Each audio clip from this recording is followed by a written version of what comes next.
The following is an interview with the President of Russia, Vladimir Putin, shot February 6, 2024 at about 7 p.m. in the building behind us, which is, of course, the Kremlin.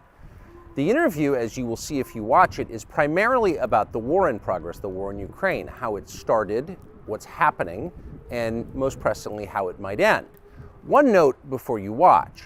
At the beginning of the interview, we asked the most obvious question, which is, why did you do this? Did you feel a threat, an imminent physical threat? And that's your justification. And the answer we got shocked us. Putin went on for a very long time, probably half an hour, about the history of Russia going back to the 8th century. And honestly, we thought this was a filibustering technique and found it annoying and interrupted him several times. And he responded he was annoyed by the interruption. But we concluded in the end, for what it's worth, that it was not a filibustering technique. There was no time limit on the interview. We ended it after more than 2 hours. Instead, what you're about to see seemed to us sincere, whether you agree with it or not. Vladimir Putin believes that Russia has a historic claim to parts of Western Ukraine. So our opinion would be to view it in that light, as a sincere expression of what he thinks. And with that, here it is. Mr. President, thank you. On February 22nd, 2022, you addressed your country in a nationwide address when the conflict in Ukraine started. And you said that you were acting because you had come to the conclusion that the United States, through NATO, might initiate a, quote, surprise attack on our country. And to American ears, that sounds paranoid. Tell us why you believe the United States might strike Russia out of the blue. How did you conclude that? It's not that America, the United States, was going to launch a surprise strike on Russia. I didn't say that. Are we having a talk show or a serious conversation? Here's the quote. Thank you. It's a formidable, serious talk. Because your basic education is in history, as far as I understand. Yes. So if you don't mind, I will take only 30 seconds or 1 minute to give you a short reference to history for giving you a little historical background. Please. Let's look where our relationship with Ukraine started from. Where did Ukraine come from? The Russian state started gathering itself as a centralized statehood, and it is considered to be the year of the establishment of the Russian state in 862, when the townspeople of Novgorod invited a Varangian prince, Rurik, from Scandinavia to reign. In 1862, Russia celebrated the 1000th anniversary of its statehood. And in Novgorod, there is a memorial dedicated to the 1000th anniversary of the country. In 882, Rurik's successor, Prince Oleg, who was actually playing the role of regent at Rurik's younger son, because Rurik had died by that time, came to Kiev.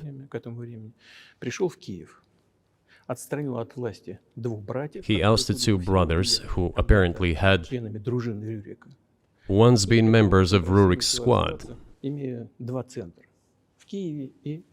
So Russia began to develop with two centers of power, Kiev and Novgorod. The next very significant date in the history of Russia was 988. This was the baptism of Russia, when Prince Vladimir, the great-grandson of Rurik, baptized Russia and adopted Orthodoxy, or Eastern Christianity. From this time, the centralized Russian state began to strengthen. Why?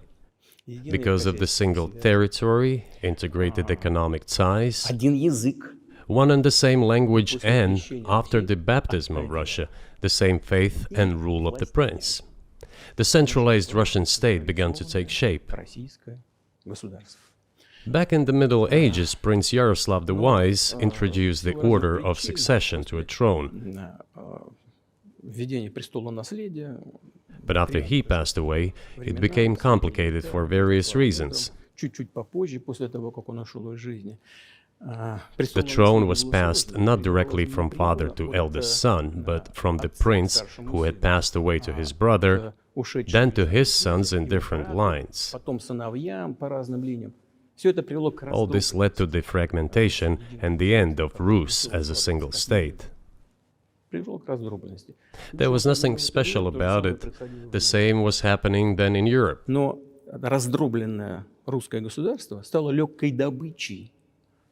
But the fragmented Russian state became an easy prey to the empire created earlier by Genghis Khan.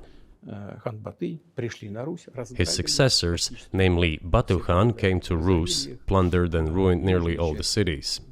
The southern part, including Kiev, by the way, and some other cities, simply lost independence, while northern cities preserved some of their sovereignty. They had to pay tribute to the horde, but they managed to preserve some part of their sovereignty. And then a unified Russian state began to take shape with its center in Moscow. The southern part of Russian lands, including Kiev, began to gradually gravitate towards another magnet, the center that was emerging in Europe. This was the Grand Duchy of Lithuania. It was even called the Lithuanian-Russian Duchy, because Russians were a significant part of this population. They spoke the old Russian language and were Orthodox. But then there was a unification, the union of the Grand Duchy of Lithuania and the Kingdom of Poland.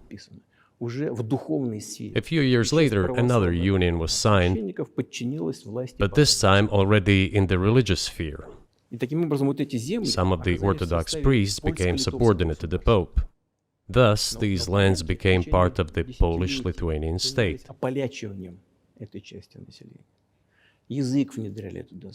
During decades, the Poles were engaged in Polonization of this part of the population. They introduced their language there, tried to entrench the idea that this population was not exactly Russians, that because they lived on the fringe, they were Ukrainians. Originally, the word Ukrainian meant that a person was living on the outskirts of the state, along the fringes, or was engaged in a border patrol service. It didn't mean any particular ethnic group. So the Poles were trying to, in every possible way, to colonize this part of the Russian lands, and actually treated it rather harshly, not to say cruelly. All that led to the fact that this part of the Russian lands began to struggle for their rights. They wrote letters to Warsaw demanding that their rights be observed and people be commissioned here, including to Kiev. I beg your pardon, can you tell us what period? I'm losing track of where in history we are. The Polish oppression of Ukraine. It was in the 13th century.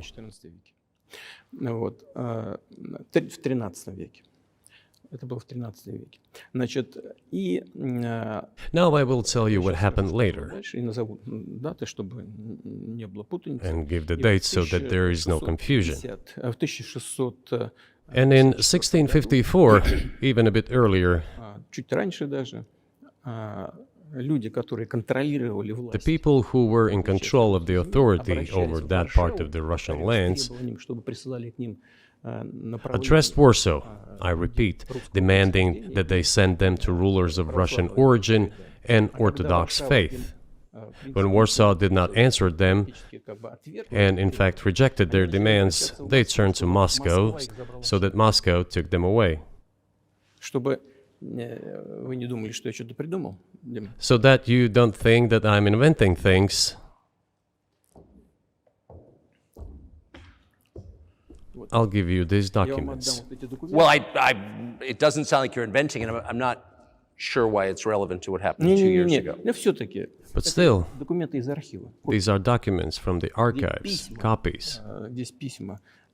Here are the letters from Bogdan Khmelnytsky, the man who then controlled the power in this part of the Russian lands that is now called Ukraine. He wrote to Warsaw demanding that their rights be upheld. And after being refused, he began to write letters to Moscow, asking to take them under the strong hand of the Moscow Tsar. There are copies of these documents. I will leave them for your good memory. There is a translation into Russian. You can translate it into English later. Russia would not agree to admit them straight away, assuming that the war with Poland would start. Nevertheless, in 1654, the Pan-Russian Assembly of top clergy and landowners, headed by the Tsar,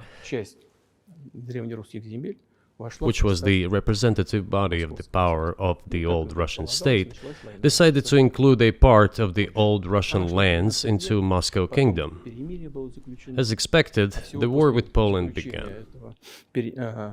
It lasted 13 years, and then in 1654, a truce was concluded. And 32 years later, I think, a peace treaty with Poland, which they called Eternal Peace, was signed. And these lands, the whole left bank of Dnieper, including Kiev, went to Russia. And the whole right bank of Dnieper remained in Poland.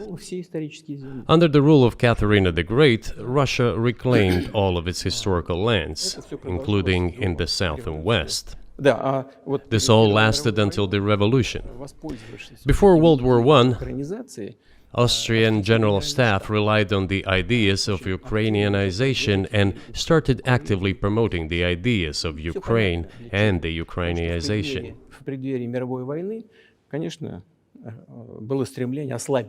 Their motive was obvious. Just before World War I, they wanted to weaken the potential enemy and secure themselves favorable conditions in the border area. So the idea which had emerged in Poland that people residing in that territory were allegedly not really Russians, but rather belonged to a special ethnic group, Ukrainians, started being propagated by the Austrian General Staff. As far back as the 19th century, theorists calling for Ukrainian independence appeared. All those, however, claimed that Ukraine should have a very good relationship with Russia. They insisted on that. After the 1917 revolution, the Bolsheviks sought to restore the statehood, and the civil war began, including the hostilities with Poland. In 1921, peace with Poland was proclaimed, and under that treaty, the right bank of Dnieper River once again was given back to Poland. In 1939, after Poland cooperated with Hitler, it did collaborate with Hitler, you know? Hitler offered Poland peace and a treaty of friendship.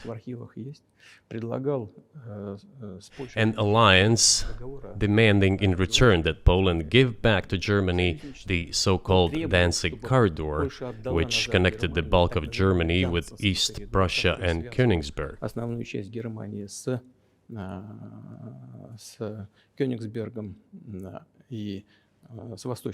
After World War I, this territory was transferred to Poland, and instead of Danzig, a city of Gdansk emerged. Hitler asked them to give it amicably, but they refused. Of course. Still, they collaborated with Hitler and engaged together in the partitioning of Czechoslovakia. But may I ask you, you're making the case that Ukraine, certainly parts of Ukraine, eastern Ukraine, is in effect Russia, has been for hundreds of years. Why wouldn't you just take it when you became president 24 years ago? You have nuclear weapons, they don't. If it's actually your land, why did you wait so long? Sure. I'll tell you. I'm coming to that. This briefing is coming to an end. It might be boring, but it explains many things. I just don't know how it's relevant. Good. Good. I'm so gratified that you appreciate that. Thank you. So, before World War II, Poland collaborated with Hitler, and although it did not yield to Hitler's demands, it still participated in the partitioning of Czechoslovakia together with Hitler, as the Poles had not given the Danzig corridor to Germany and went too far, pushing Hitler to start World War II by attacking them. Why was it Poland against whom the war started on 1st September 1939? Poland turned out to be uncompromising, and Hitler had nothing to do but start implementing his plans with Poland. By the way, the USSR, I have read some archive documents, behaved very honestly. It asked Poland's permission to transit its troops through the Polish territory to help Czechoslovakia. But the then Polish foreign minister said that if the Soviet planes flew over Poland, they would be downed over the territory of Poland. But that doesn't matter. What matters is that the war began, and Poland fell prey to the policies it had pursued against Czechoslovakia, as under the well-known Molotov-Ribbentrop Pact. Part of the territory, including western Ukraine, was to be given to Russia. Thus, Russia, which was then named as USSR, regained its historical lands. After the victory in the Great Patriotic War, as we call World War II, all those territories were ultimately enshrined as belonging to Russia, to the USSR. As for Poland, it received, apparently in compensation, the lands which had originally been German. The eastern parts of Germany, these are now western lands of Poland. Of course, Poland regained access to the Baltic Sea and Danzig, which was once again given its Polish name. So this was how this situation developed. In 1922, when the USSR was being established, the Bolsheviks started building the USSR and established the Soviet Ukraine, which had never existed before. Right.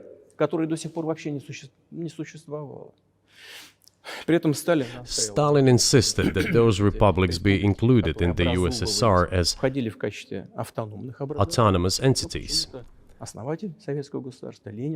For some inexplicable reason, Lenin, the founder of the Soviet state, insisted that they be entitled to withdraw from the USSR.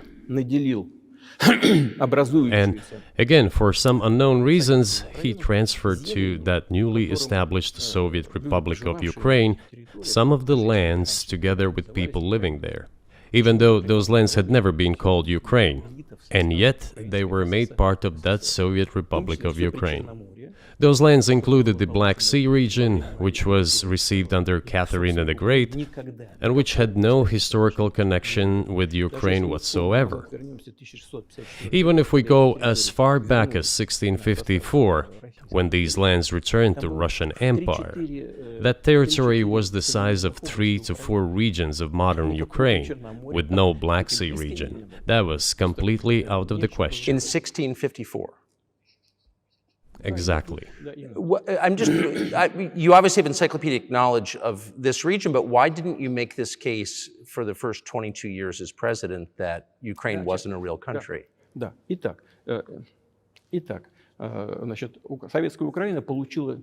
The Soviet Union was given a great deal of territory that had never belonged to it, including the Black Sea region. At some point, when Russia received them as an outcome of the Russo-Turkish Wars, they were called New Russia or Novorossiya. But that does not matter. What matters is that Lenin, the founder of the Soviet state, established Ukraine that way. For decades, the Ukrainian Soviet Republic developed as part of the USSR.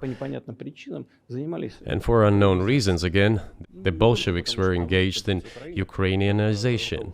It was not merely because the Soviet leadership was composed to a great extent of those originating from Ukraine. Rather, it was explained by the general policy of indigenization pursued by the Soviet Union.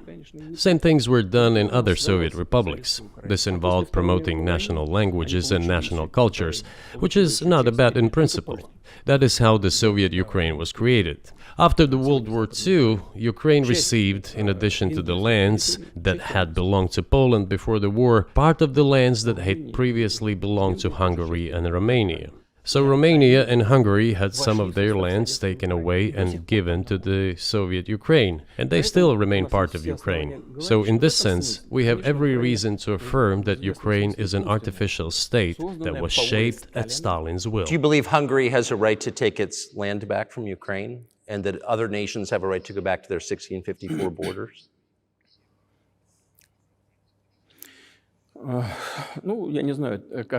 I'm not sure whether they should go back to the 1654 borders.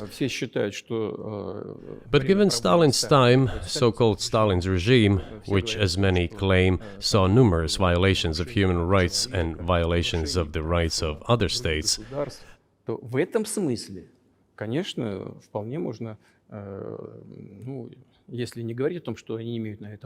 one may say that they could claim back those lands of theirs while having no right to do that. It is at least understandable. Have you told Viktor Orban that he can have part of Ukraine?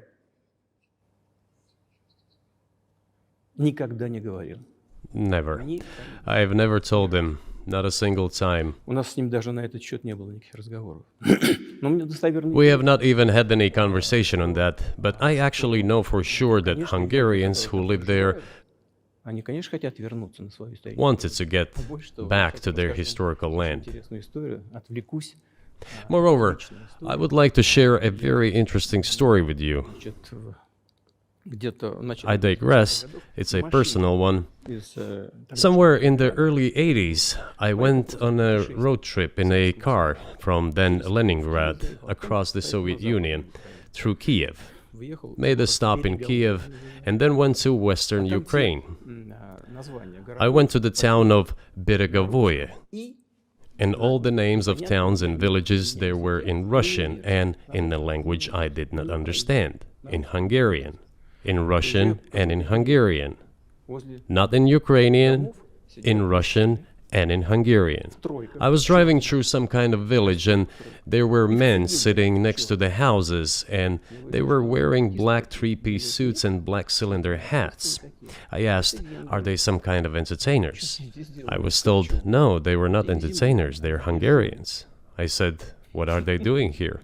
What do you mean? This is their land, they live here. This was during the Soviet time in the 1980s. They preserved the Hungarian language, Hungarian names, and all their national costumes. They are Hungarians and they feel themselves to be Hungarians. And of course, when now there is an infringement.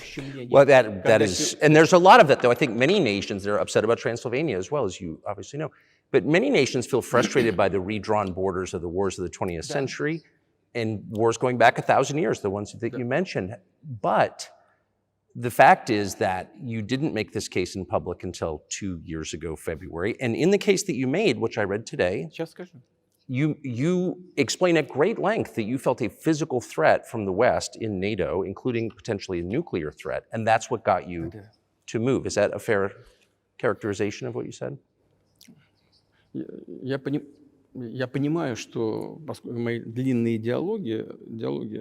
I understand that my long speeches probably fall outside of the genre of the interview. That is why I asked you at the beginning, are we going to have a serious talk or a show? You said a serious talk, so bear with me, please. We're coming to the point where the Soviet Ukraine was established. Then, in 1991, the Soviet Union collapsed, and everything that Russia had generously bestowed on Ukraine was dragged away by the latter. I'm coming to a very important point of today's agenda.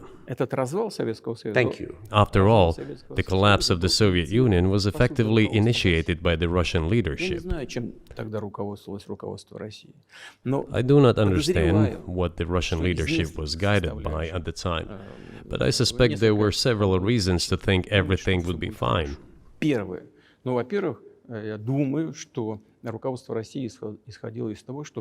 First, I think that then Russian leadership believed that the fundamentals of the relationship between Russia and Ukraine were, in fact, a common language. More than 90% of the population there spoke Russian. Family ties. Every third person there had some kind of family or friendship ties. Common culture, common history. finally, common faith, coexistence with a single state for centuries, and deeply interconnected economies. All of these were so fundamental. All these elements together make our good relationships inevitable. The second point is a very important one. I want you, as an American citizen, and your viewers to hear about this as well. The former Russian leadership assumed that the Soviet Union had ceased to exist, and therefore there were no longer any ideological dividing lines. Russia even agreed voluntarily and proactively to the collapse of the Soviet Union, and believed that this would be understood by the so-called civilized West as an invitation for cooperation and association. That is what Russia was expecting, both from the United States and the so-called collective West as a whole. There were smart people, including in Germany, Egon Bahr, a major politician of the Social Democratic Party, who insisted in his personal conversations with the Soviet leadership on the brink of the collapse of the Soviet Union that a new security system should be established in Europe. Help should be given to unify Germany, but a new system should be also established to include the United States, Canada, Russia, and other Central European countries. Yes. But NATO needs not to expand. That's what he said. If NATO expands, everything would be just the same as during the Cold War, only closer to Russia's borders. That's all. He was a wise old man, but no one listened to him. In fact, he got angry once. If, he said, you don't listen to me, I'm never setting my foot in Moscow once again. Everything happened just as he had said. Well, of course, it did come true, and you've mentioned this many times. I think it's a fair point, and many in America thought that relations between Russia and the United States would be fine with the collapse of the Soviet Union and the end of the Cold War, that the opposite happened. But you've never explained why you think that happened, except to say that the West fears a strong Russia, but we have a strong China the West does not seem very afraid of. What about Russia, do you think, convinced policymakers they had to take it down? The West is afraid of strong China more than it fears a strong Russia, because Russia has 150 million people and China has 1.5 billion population, and its economy is growing by leaps and bounds, or 5% a year. It used to be even more. But that's enough for China. As Bismarck once put it, potentials are the most important. China's potential is enormous. It is the biggest economy in the world today in terms of purchasing power parity and the size of the economy. It has already overtaken the United States quite a long time ago, and it is growing at a rapid clip. Let's not talk about who is afraid of whom. Let's not reason in such terms. And let's get into the fact that after 1991, when Russia expected that it would be welcomed into the brotherly family of civilized nations, nothing like this happened. You tricked us. I don't mean you personally when I say you. Of course, I'm talking about the United States. The promise was that NATO would not expand eastward, but it happened 5 times. There were 5 waves of expansion. We tolerated all that. We were trying to persuade them. We were saying, please don't. We are as bourgeois now as you are. We are market economy and there is no communist party power. Let's negotiate. Moreover, I have also said this publicly before. There was a moment when a certain rift started growing between us. Before that, Yeltsin came to the United States. Remember, he spoke in Congress and said the good words, God bless America. Everything he said were signals. Let us in. Remember the developments in Yugoslavia before the Yeltsin was lavished with praise? As soon as the developments in Yugoslavia started, he raised his voice in support of Serbs, and we couldn't but raise our voices for Serbs in their defense. I understand that there were complex processes underway there, I do, but Russia could not help raising its voice in support of Serbs, because Serbs are also a special and close to us nation, with Orthodox culture and so on. It's a nation that has suffered so much for generations. Well, regardless, what is important is that Yeltsin expressed his support. What did the United States do? In violation of international law and the UN Charter, it started bombing Belgrade. It was the United States that let the genie out of the bottle.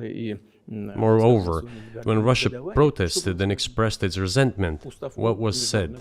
The UN Charter and international law have become obsolete. Now everyone invokes international law, but at that time they started saying that everything was outdated. Everything had to be changed. Indeed, some things need to be changed, as the balance of power has changed. It's true, but not in this manner. Yeltsin was immediately dragged through the mud, accused of alcoholism, of understanding nothing, of knowing nothing. He understood everything, I assure you. Well, I became president in 2000. I thought, okay, the Yugoslav issue is over, but we should try to restore relations. Let's reopen the door that Russia had tried to go through.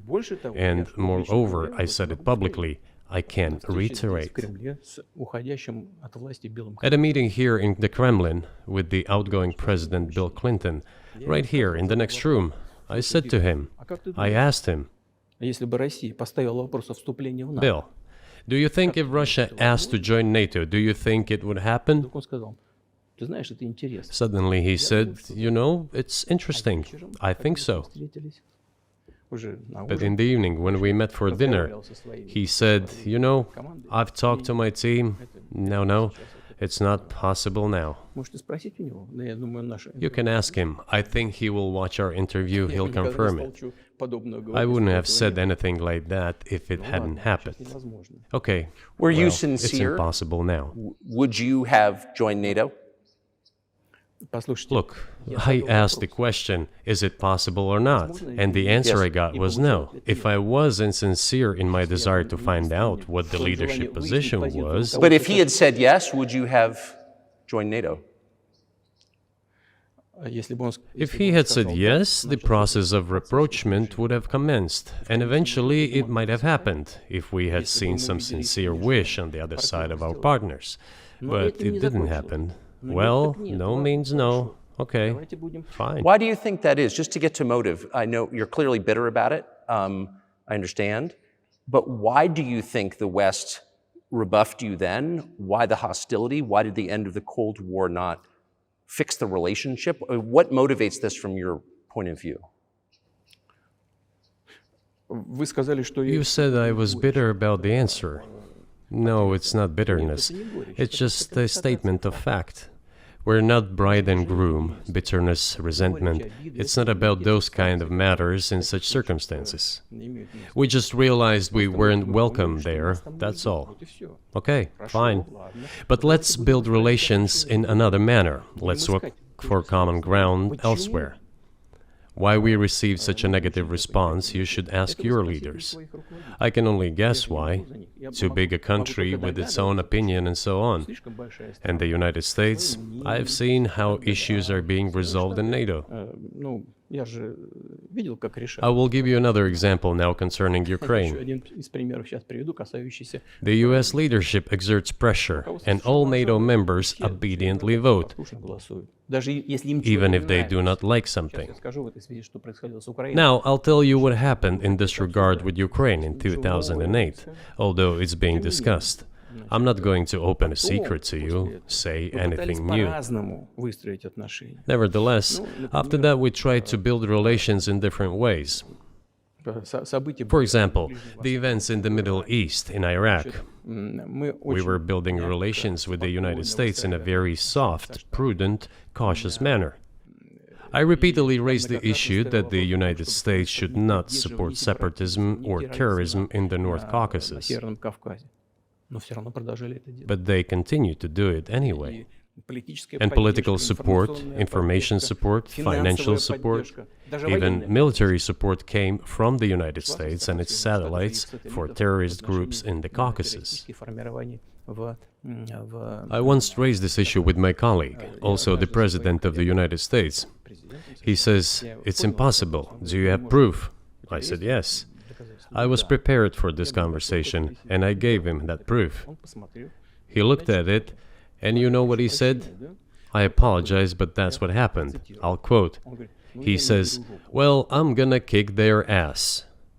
We waited and waited for some response. There was no reply. I said to the FSB director, "Write to the CIA, what is the result of the conversation with President?" He wrote once, twice, and then we got a reply. We have the answer in the archive. The CIA replied, "We have been working with the opposition in Russia. We believe that this is the right thing to do, and we will keep on doing it." Just ridiculous. Well, okay. We realized that it was out of the question. Forces in opposition to you. So you're saying the CIA is trying to overthrow your government? Of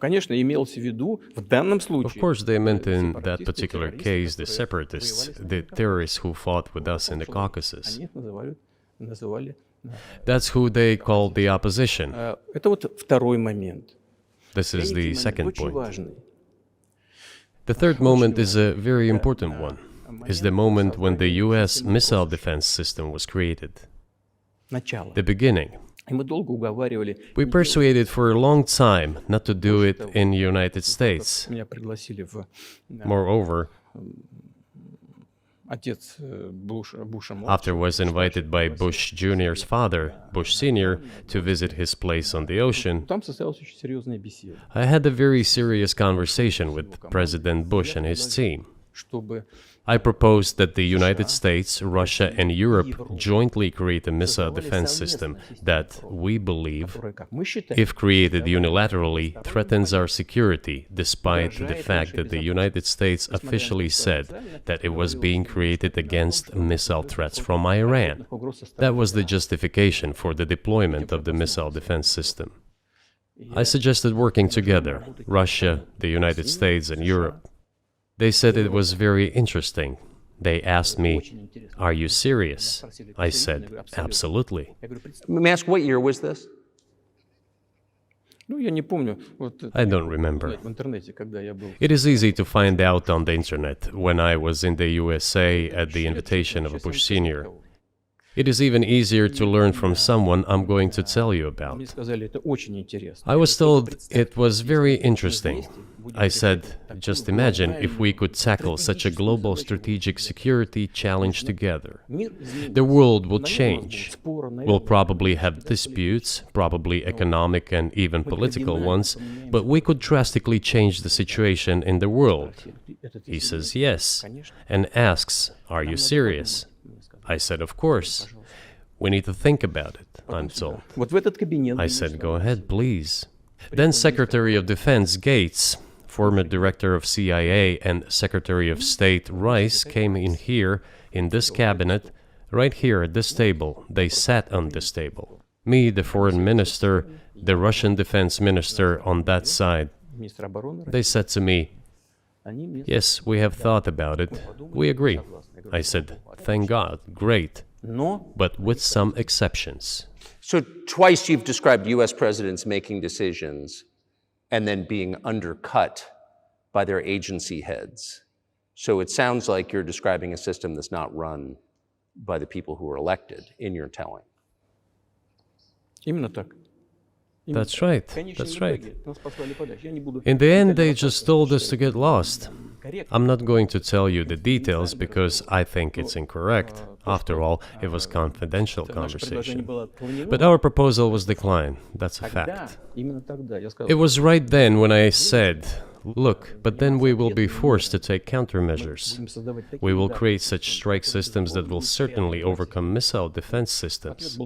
The answer was, "We are not doing this against you, and you do what you want," assuming that it is not against us, not against the United States. I said, "Okay." Very well. That's the way it went. And we created hypersonic systems with intercontinental range, and we continue to develop them. We are now ahead of everyone, the United States and the other countries, in terms of the development of hypersonic strike systems, and we are improving them every day. But it wasn't us. We proposed to go the other way, and we were pushed back. Now, about NATO's expansion to the east. Well, we were promised no NATO to the east, not an inch to the east, as we were told. And then what? They said, well, it's not enshrined on paper, so we'll expand. So there were 5 waves of expansion: the Baltic states, the whole of Eastern Europe, and so on. And now I come to the main thing. They have come to the Ukraine, ultimately. In 2008, at the summit in Bucharest, they declared that the doors for Ukraine and Georgia to join NATO were open. Now about how decisions are made there.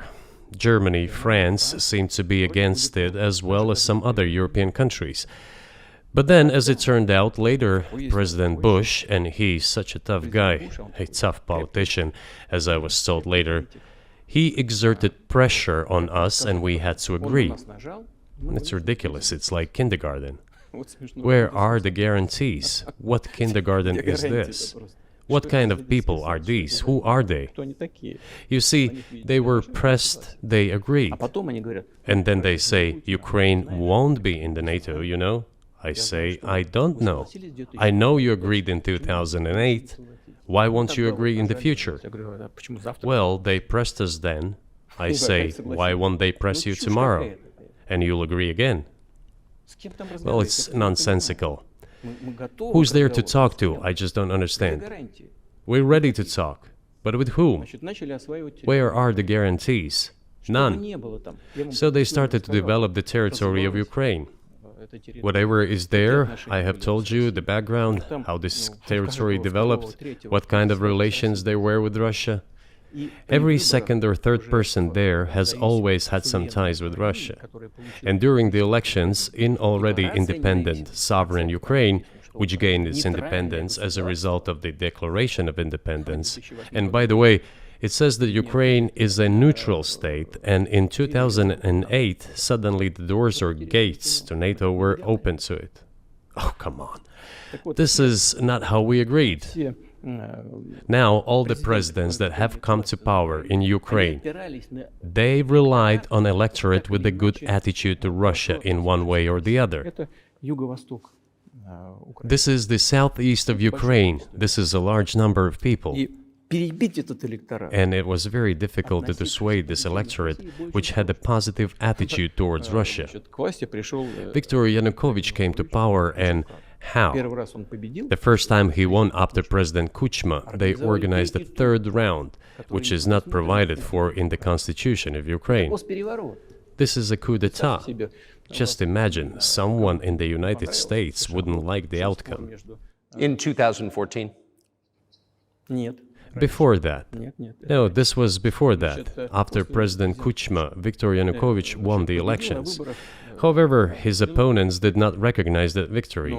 The US supported the opposition, and the third round was scheduled. What is this? This is a coup. The US supported it, and the winner of the third round came to power. Imagine if in the US something was not to someone's liking, and the third round of election, which the US Constitution does not provide for, was organized. Nonetheless, it was done in Ukraine. Okay, Viktor Yushchenko, who was considered a pro-Western politician, came to power. Fine, we have built relations with him as well. He came to Moscow with visits. We visited Kiev.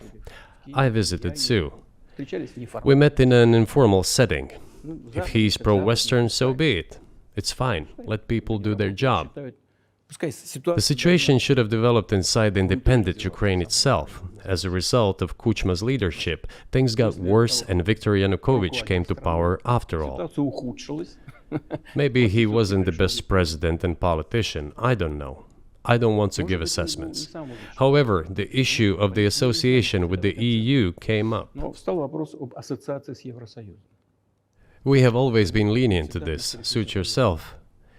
But when we read through the Treaty of Association, it turned out to be a problem for us, since we had a free trade zone and open customs borders with Ukraine, which under this association had to open its borders for Europe, which could have led to flooding of our market. We said, no, this is not going to work. We shall close our borders with Ukraine then. The customs borders, that is.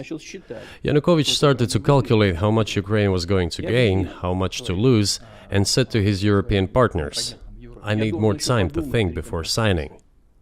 The moment he said that, the opposition began to take destructive steps which were supported by the West. It all came down to Maidan and a coup in Ukraine. So he did more trade with Russia than with the EU. Ukraine did. Of course. It's not even the matter of trade volume, although for the most part it is. It is the matter of cooperation ties, which the entire Ukrainian economy was based on. The cooperation ties between the enterprises were very close since the times of the Soviet Union. One enterprise there used to produce components to be assembled both in Russia and Ukraine, and vice versa. They used to be very close ties. A coup d'etat was committed, although I shall not delve into details now, as I find doing it inappropriate, the US told us. Calm Yanukovych down, and we will calm the opposition. Let the situation unfold in the scenario of a political settlement. We said, all right, agreed, let's do it this way. As the Americans requested, Yanukovych did use neither the armed forces nor the police, yet the armed opposition committed a coup in Kiev. What is that supposed to mean? Who do you think you are?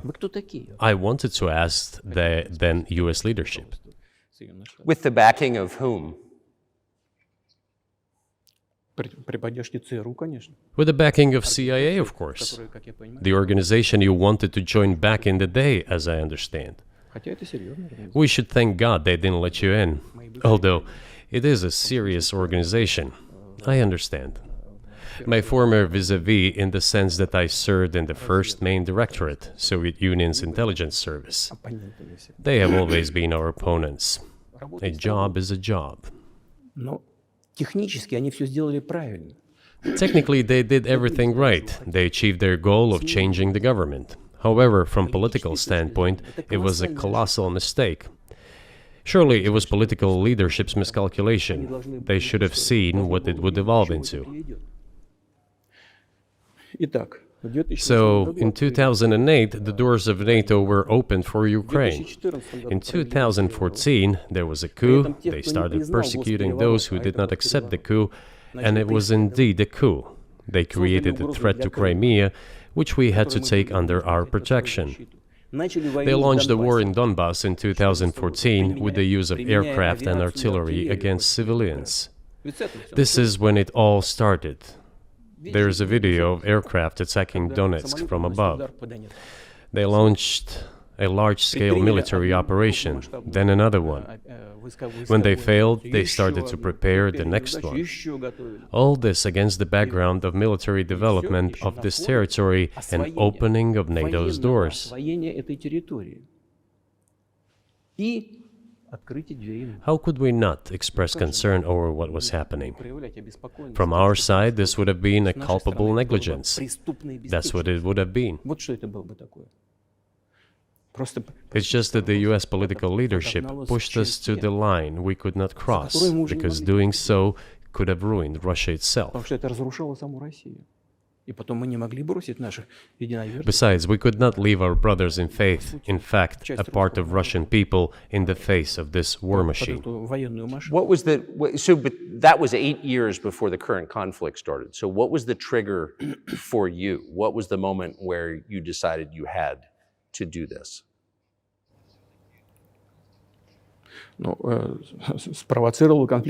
Initially, it was the coup in Ukraine that provoked the conflict. By the way, back then the representatives of 3 European countries, Germany, Poland and France, arrived. They were the guarantors of the signed agreement between the government of Yanukovych and the opposition. They signed it as guarantors. Despite that, the opposition committed a coup, and all these countries pretended that they didn't remember that they were guarantors of the peaceful settlement. They just threw it in the stove right away, and nobody recalls that.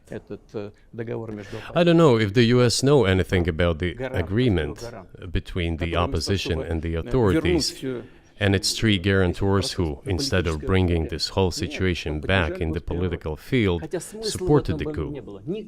Although it was meaningless, believe me, because President Yanukovych agreed to all conditions. He was ready to hold an early election, which he had no chance of winning, frankly speaking. Everyone knew that. Then why the coup? Why the victims? Why threatening Crimea? Why launching an operation in Donbass? This I do not understand. That is exactly what the miscalculation is. CIA did its job to complete the coup. I think one of the deputy secretaries of state said that it cost a large sum of money, almost 5 billion. But the political mistake was colossal. Why would they have to do that? All this could have been done legally, without victims, without military action, without losing Crimea. We would have never considered to even lift a finger if it hadn't been for the bloody developments on Maidan. Because we agreed with the fact that after the collapse of the Soviet Union, our borders should be along the borders of former Union's republics. We agreed to that. But we never agreed to NATO's expansion, and moreover, we never agreed that Ukraine would be in NATO. We did not agree to NATO bases there without any discussion with us. For decades, we kept asking, don't do this, don't do that. And what triggered the latest events? Firstly, the current Ukrainian leadership declared that it would not implement the Minsk agreements, which had been signed, as you know, after the events of 2014 in Minsk, where the plan of peaceful settlement in Donbass was set forth. But no, the current Ukrainian leadership, foreign minister, all other officials, and then president himself said that they don't like anything about the Minsk agreements. In other words, they were not going to implement it.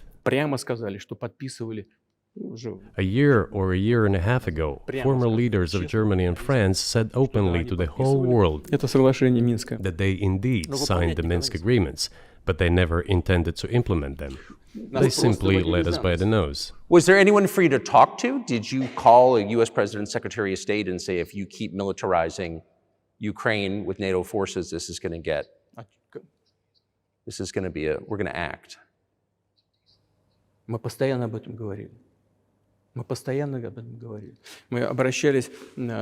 We talked about this all the time. We addressed the United States and European countries' leadership to stop these developments immediately, to implement the Minsk agreements. Frankly speaking, I didn't know how we were going to do this, but I was ready to implement them.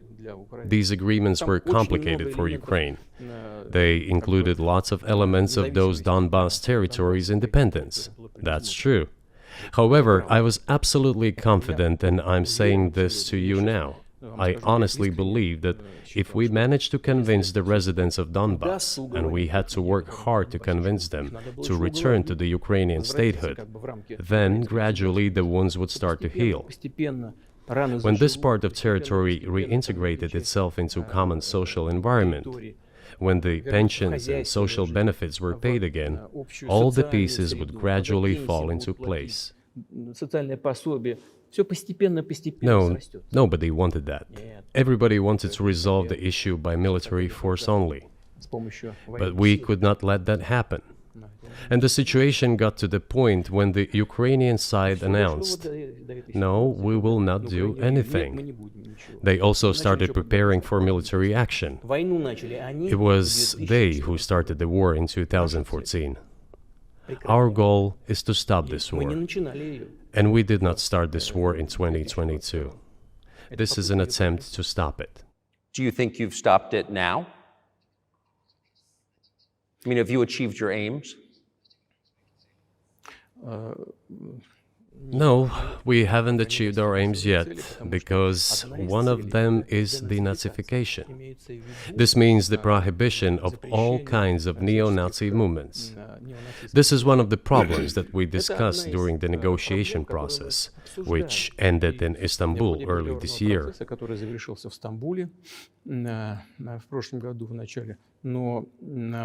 And it was not our initiative, because we were told by the Europeans, in particular, that it was necessary to create conditions for the final signing of the documents. My counterparts in France and Germany said, "How can you imagine them signing a treaty with a gun to their heads? The troops should be pulled back from Kiev."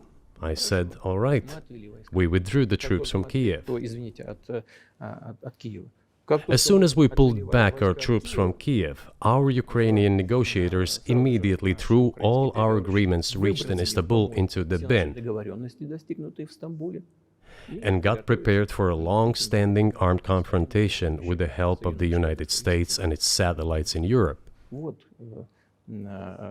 That is how the situation has developed, and that is how it looks now. But what is, pardon my ignorance, what is denazification? What would that mean? What is... Да, вот я как раз хочу сейчас об этом сказать. Это очень важный вопрос. Денацификация. That is what I want to talk about right now. It is a very important issue. Denazification. After gaining independence, Ukraine began to search, as some Western analysts say, its identity.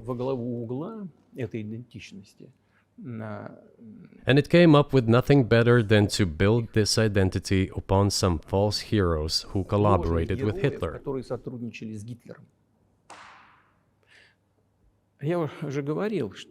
I have already said that in the early 19th century, when the theorists of independence and sovereignty of Ukraine appeared, they assumed that an independent Ukraine should have very good relations with Russia.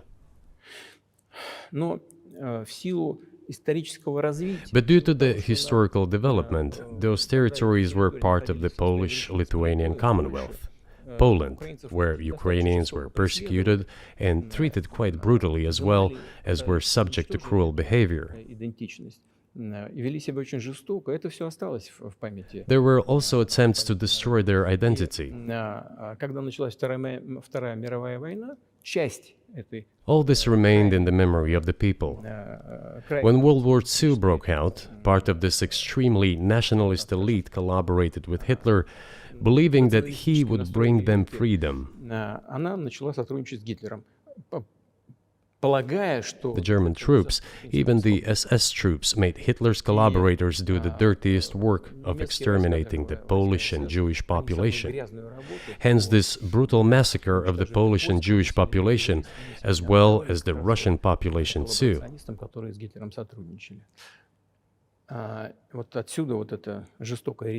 This was led by the persons who are well known, Bandera, Shukevich. It was those people who were made national heroes. That is the problem. And we are constantly told that nationalism and neo-Nazism exist in other countries as well. Yes, they are seedlings, but we uproot them, and other countries fight against them. But Ukraine is not the case. These people have been made into national heroes in Ukraine. Monuments to those people have been erected. They are displayed on flags. Their names are shouted by crowds that walk with torches, as it was in Nazi Germany.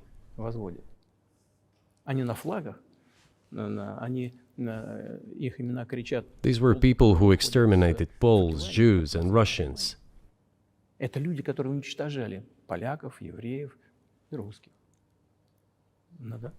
is necessary to stop this practice and prevent the dissemination of this concept.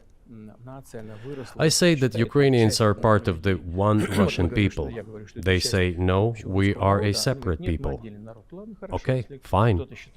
If they consider themselves a separate people, they have the right to do so, but not on the basis of Nazism, the Nazi ideology. Would you be satisfied with the territory that you have now? Нет, закончим. Вы же задали вопрос по неонацизму. и денацификации. I will finish answering the question. You just asked a question about neo-Nazism and denazification. Замалчивается на Западе. Look, the president of Ukraine visited Canada. This story is well known, but being silenced in the Western countries. Спикер парламента. The Canadian Parliament introduced a man who, as the Speaker of the Parliament said, fought against the Russians during the World War II. Well, who fought against the Russians during the World War II? Выяснилось, что это Hitler and his accomplices. он лично. It turned out that this man served in the SS troops. He personally killed Russians, Poles, and Jews. Они занимались. The SS troops consisted of Ukrainian nationalists who did this dirty work. The president of Ukraine stood up with the entire Parliament of Canada and applauded this man. Плескал этому человеку. How can this be imagined? Как это The может president of Ukraine himself, by the way, is a Jew by nationality. еврей по Really, my question is, what do you do about it? I mean, Hitler's been dead for 80 years. Nazi Germany no longer exists. And so, true. And so, I think what you're saying is you want to extinguish or at least control Ukrainian nationalism. But how? How do you do that? Вот послушайте меня. Ваш вопрос очень тонкий. Listen to me. Your question is very Можно я subtle, скажу, как я думаю? and I can tell you what I think. Do not take offense. Of course. Он, казалось бы, тонкий, он очень противный, этот вопрос. This question appears to be subtle. It is quite pesky. Значит, You say Hitler has been dead for so many years, люди, которые 80 years. уничтожали But his евреев, example русских, lives on. поляков, живы. People who exterminated Jews, Президент, Russians, and действующий Poles are президент alive. сегодняшней Украины And the аплодирует president, ему the в current канадском president of парламенте, today's Ukraine, аплодирует applauds him стоя. in the Canadian Parliament, Поэтому gives можно a сказать, что standing мы ovation. целиком выкорчевали Can we эту say that идеологию, we have если completely то, что мы uprooted видим, this происходит ideology сегодня, if what we see is вот что happening такое today? денацификация в нашем That is what Надо denazification избавиться от is тех in людей, our которые, understanding. эту We have to get rid of those people who теорию maintain практику this concept and support this оставляют в practice жизни and и try to стараются preserve it. сохранить. That Вот is что what такое denazification денацификация. is. Вот That что под is этим what we понимаем. mean. Right. My question was a little more specific. It was, of course, not a defense of Nazis, neo or otherwise. It was a practical question. You don't control the entire country. You don't control Kiev. You don't seem like you want to.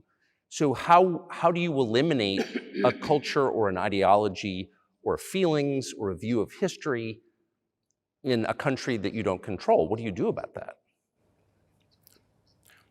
А вот знаете, как вам не покажется странным, в ходе переговоров в Стамбуле You know, as strange as it may seem to you, during the negotiations in Istanbul, we did agree that we have it all in writing. Neo-Nazism would not be cultivated in Ukraine, будет запрещено. including that it would be prohibited at the legislative level. Mr. Carlson, we agreed on that. Это, This, it оказывается, turns можно out, can сделать be в done ходе during the переговоров. negotiation И process. здесь нет And there's ничего nothing унизительного humiliating for в Ukraine as a modern civilized state. государстве. Is any state allowed to promote Какому-то Nazism? государству позволено It is not, is it? поддерживать нацизм? That is it. Ведь нет, правда? Вот и все.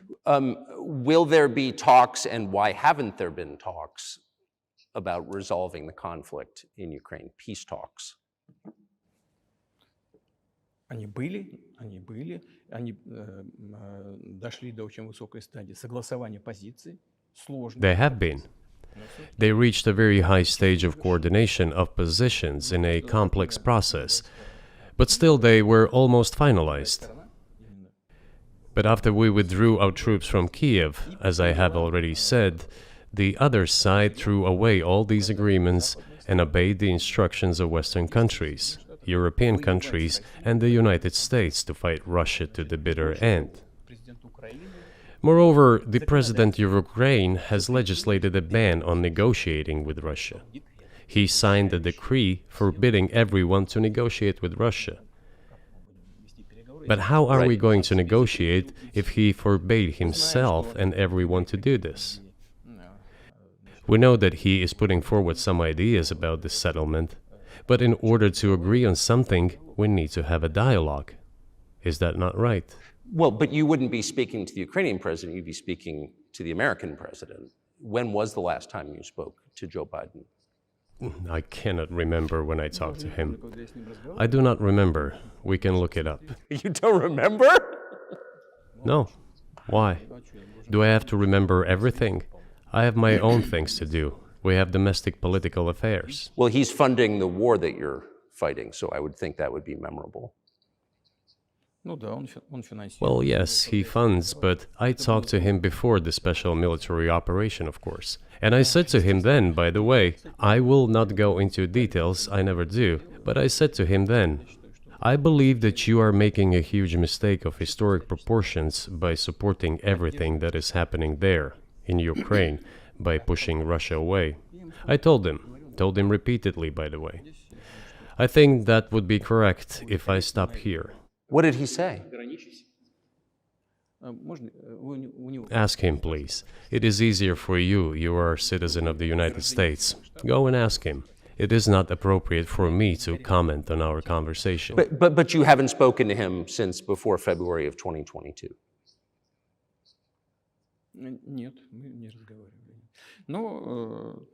No, we haven't spoken. Certain contacts are being maintained, though. Speaking of which, do you remember what I told you about my proposal to work together on a missile defense system? Yes. You can ask all of them. All of them are safe and sound, thank God.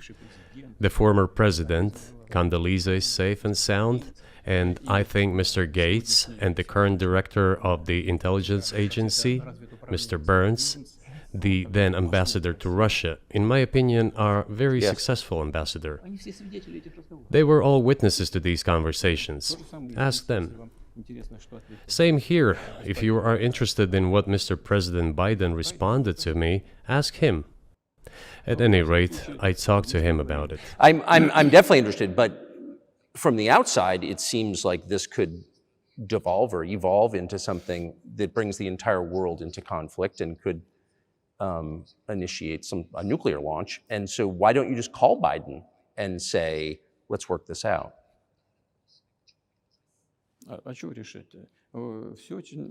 What's there to work out?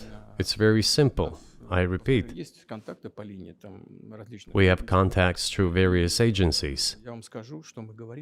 I will tell you what we are saying on this matter and what we are conveying to the US leadership. If you really want to stop fighting, you need to stop supplying weapons. It will be over within a few weeks. That's it. And then we can agree on some terms. Before you do that, stop. What's easier? Why would I call him? What should I talk to him about? Or beg him for what? And what messages do you get back? You're going to deliver such and such weapons to Ukraine? Oh, I'm afraid, please don't. What is there to talk about? Do you think NATO is worried about this becoming a global war or a nuclear conflict? At least that's what they're talking about. And they're trying to intimidate their own population with an imaginary Russian threat. This is an obvious fact. And thinking people, not Philistines, but thinking people, analysts, those who are engaged in real politics, just smart people, understand perfectly well that this is a fake. They're trying to fuel the Russian threat. The threat I think you're referring to is a Russian invasion of Poland, Latvia, expansionist behavior. Can you imagine a scenario where you sent Russian troops to Poland?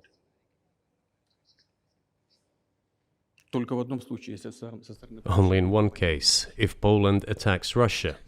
Why? Because we have no interest in Poland, Latvia, or anywhere else.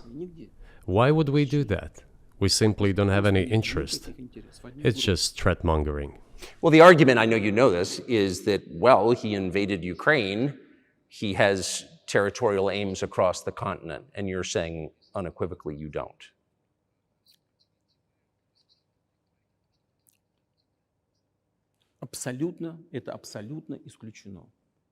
It is absolutely out of the question. You just don't have to be any kind of analyst. It goes against common sense to get involved in some kind of a global war. грань. And a global war will bring all humanity to the brink of destruction. It's obvious. Вот. И есть, конечно, средства. There are certainly means of deterrence. They have been scaring everyone with us all along. Tomorrow Russia will use tactical nuclear weapons. Tomorrow Russia will use that. No, the day after tomorrow. So what? Выбить из налогоплательщиков In order to extort additional money from US taxpayers and European taxpayers in the confrontation with Russia in the Ukrainian theater of war. как можно. The goal is to weaken Russia as much as possible. One of our senior United States senators from the state of New York, Chuck Schumer, said yesterday, I believe, that we have to continue to fund the Ukrainian effort, or U.S. soldiers, citizens could wind up fighting there. How do you assess that?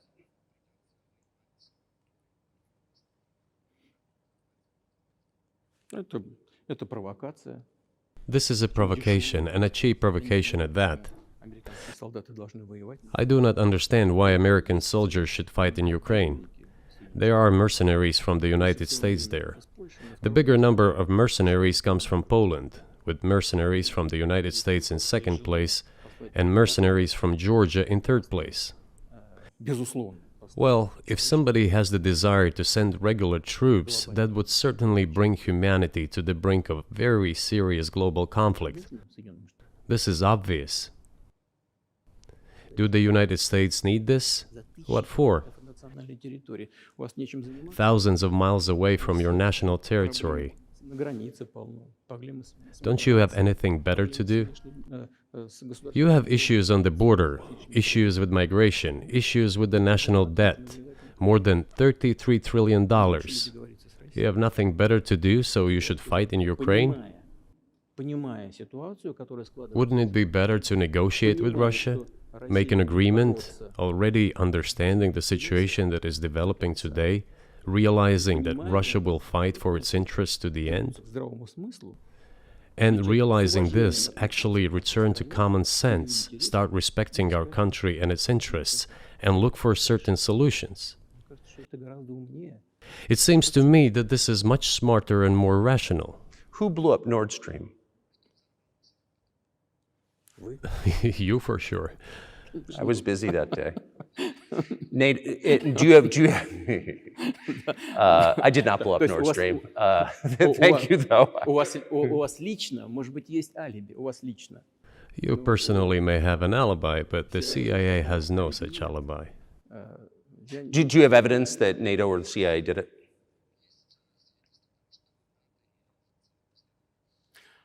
Вы знаете, я не You know, I won't get into details, but people always say in such cases, look for someone who is interested. But in this case, we should not only look for someone who is interested, but also for someone who has capabilities. Because there may be many people interested, but not all of them are capable of sinking to the bottom of the Baltic Sea and carrying out this explosion. These two components should be connected. Who is interested and who is capable of doing it? But I'm confused. I mean, that's the biggest act of industrial terrorism ever, and it's the largest emission of CO2 in history. Okay, so if you had evidence, and presumably given your security services, your intel services, you would, that NATO, the US, CIA, the West did this, why wouldn't you present it and win a propaganda victory?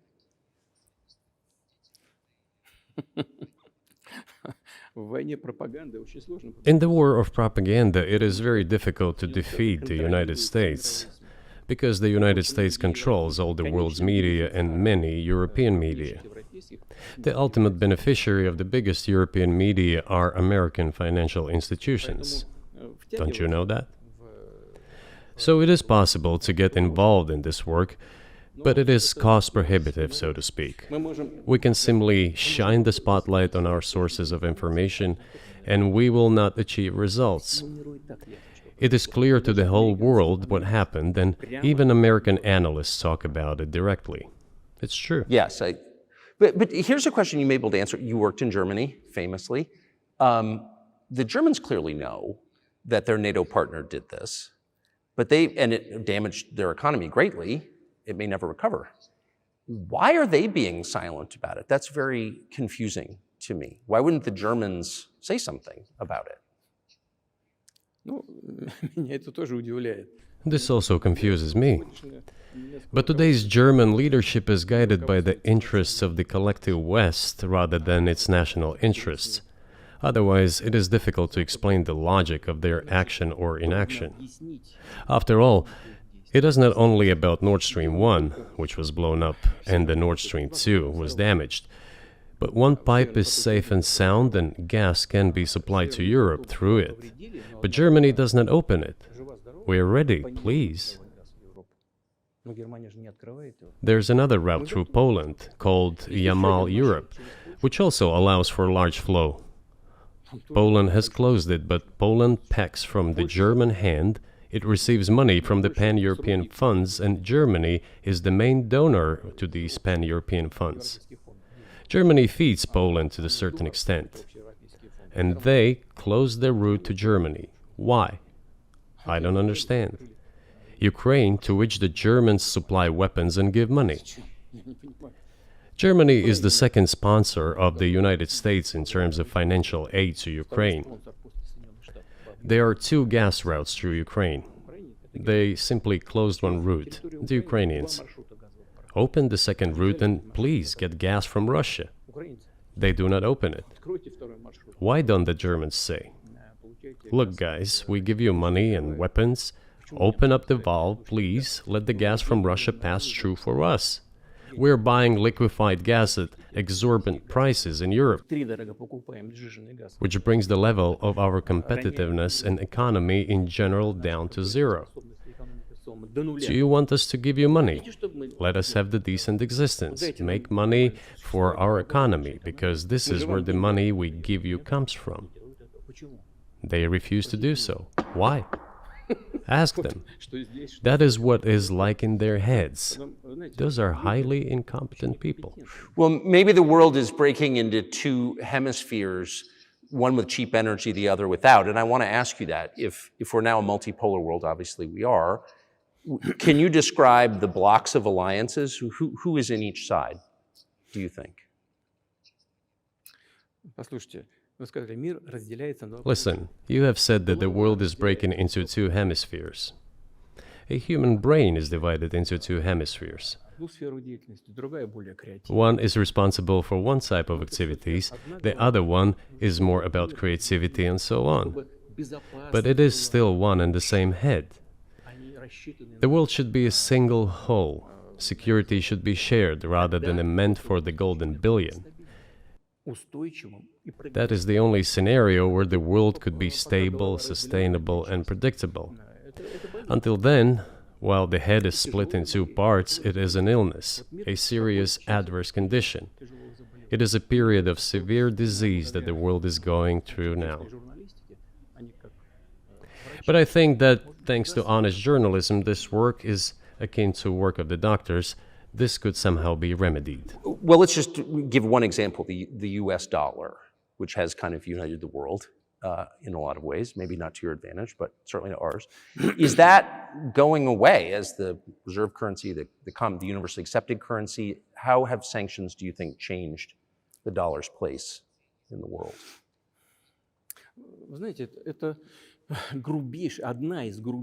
You know, to use the dollar as a tool of foreign policy struggle is one of the biggest strategic mistakes made by the US political leadership.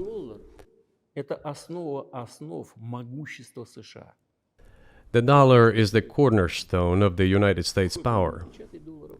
I think everyone understands very well that no matter how many dollars are printed, they are quickly dispersed all over the world.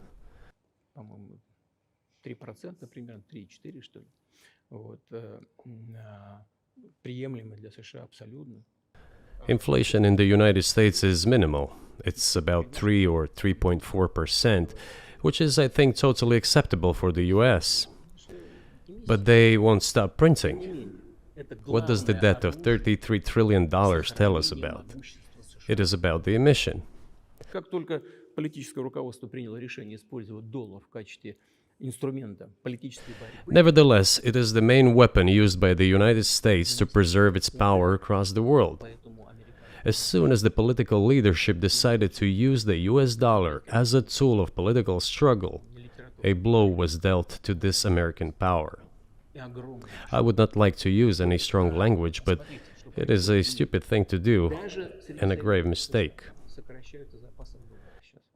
Все смотрят на то, что происходит, и начинают искать возможности. Look at what is going on in the world. Но если в отношении Even the United States allies are now downsizing their dollar reserves. Seeing this, everyone starts looking for ways to protect themselves. But the fact that the United States applies restrictive measures to certain countries, such as placing restrictions on transactions, freezing assets, etc., causes grave concern and sends a signal to the whole world. в России мы What did we have here? Until 2022, about 80% of Russian foreign trade transactions were made in US dollars and euros. в наших расчетах с третьими странами. Значит, US dollars accounted for approximately 50% of our transactions with third countries, while currently it is down to 13%. It wasn't us who banned the use of the US dollar. США приняли решение ограничить наши расчеты в долларах. We had no such intention. Полная дурь. It was decision of the United States to restrict our transactions in US dollars. I think it is complete foolishness from the point of view of the interests of the United States itself and its taxpayers, as it damages the US economy, undermines the power of the United States across the world. By the way, our transactions in yuan accounted for about 3%. Сейчас 34% Today, 34% of our transactions are made in rubles, and about as much, столько же 30. a little over 34% in yuan. Зачем Соединенные Штаты это сделали? Why did the United States do this? My only guess is self-conceit. Думали, наверное, что They всё probably thought it would lead to full collapse, but nothing collapsed. Moreover, other countries, including oil producers, are thinking of and already accepting payments for oil in yuan. Do you even realize what is going on or not? Ну, вы понимаете, что это такое происходит? Does anyone in the United States realize Понимает this? это в тех же Соединенных Штатах? What are you doing? You are cutting yourself Сами off. себе All обрезаете experts say this. то, что всегда... Ask any intelligent and thinking person in the United States what the dollar means for the US.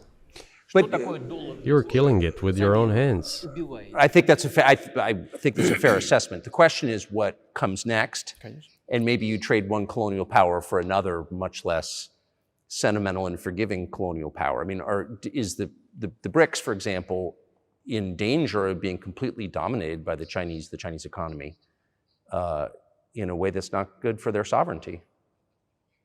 Do you worry about that? Эти страшилки нам... Well, we have heard those boogeyman stories before. It is a boogeyman story. We're neighbors with China. You cannot choose neighbors just as you cannot choose close relatives. We share a border of 1,000 kilometers with them. This is number one. Second, we have a centuries-long history of coexistence. We're used to it. Third, China's foreign policy philosophy is not aggressive. Its idea is to always look for compromise, and we can see that. У нас The next point is as follows. We are always told the same boogeyman story, and here it goes again. Through an euphemistic form, but it is still the same boogeyman story. The cooperation with China keeps increasing. The pace at which China's cooperation with Europe is growing is higher and greater than that of the growth of Chinese-Russian cooperation. Ask Europeans, aren't they afraid? They might be, I don't know. But they are still trying to access China's market at all costs, especially now that they are facing economic problems. и китайские... Chinese businesses are also exploring the European market. Do Chinese businesses have small presence in the United States? Yes, the political decisions are such that they are trying to limit their cooperation with China. It is to your own detriment, Mr. Tucker, that you are limiting cooperation with China. You are hurting yourself. It is a delicate matter, and there are no silver bullet solutions, just as it is with the dollar. So, before introducing any illegitimate sanctions, illegitimate in terms of the Charter of the United Nations, one should think very carefully. For decision makers, this appears to be a problem. So you said a moment ago that the world would be a lot better if it weren't broken into competing alliances, if there was cooperation globally.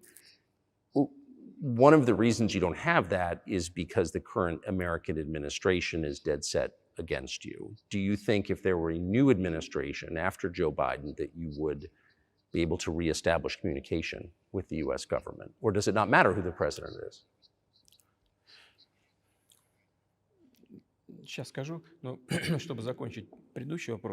I will tell you, but let me finish the previous thought. We, together with my colleague and friend, President Xi Jinping, set a goal to reach $200 billion of mutual trade with China this year. We have exceeded this level. According to our figures, our bilateral trade with China totals already $230 billion, and the Chinese statistics says it is $240 billion. One more important thing. Our trade is well balanced, mutually complementary in high-tech, energy, scientific research and development. It is very balanced. As for BRICS, where Russia took over the presidency this year, the BRICS countries are, by and large, developing very rapidly. Look, if memory serves me right, back in 1992, the share of the G7 countries in the world economy amounted to 47%, whereas in 2022 it was down to, I think, a little over 30%. The BRICS countries accounted for only 16% in 1992, but now their share is greater than that of the G7. It has nothing to do with the events in Ukraine. This is due to the trends of global development and world economy, as I mentioned just now. And this is inevitable. This will keep happening. It is like the rise of the sun. You cannot prevent the sun from rising. You have to adapt to it. How do the United States adapt? With the help of force, sanctions, pressure, bombings, and use of armed forces. This is about self-conceit.